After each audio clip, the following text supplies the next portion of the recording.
Welcome to Luca is a Billionaire, where the only thing I invest in is your answers. You begin by enabling the GPS module and assigning the implement so alignment works. Open the Vehicle Quick menu and toggle GPS on. Next, set the working width to match the attached tool so overlap is correct and you avoid misstrips. Pick a baseline type, headland for edges, straight for long runs, or custom if you need curves.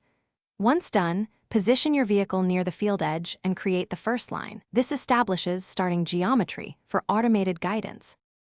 With the baseline created, go into the GPS line editor and add AB or parallel lines to cover the field. Set direction and spacing to match your implement width. Then adjust lateral offset to correct any left or right bias and tweak steering sensitivity for smoother turns. This prevents drift and tight oscillations. Enable auto steer and let the system follow the selected line while you monitor speed and implement lift. Make gradual changes. Small tweaks keep alignment stable. Start by driving one manual pass along the line while observing the implement edge, then engage auto steer to confirm it holds the path. Monitor for gaps or excessive overlap and listen for steering jitter. If you see drift, pause and recenter the vehicle on the intended line, then resume. If the GPS behaves erratically, recalibrate the device or restart the GPS module in the menu.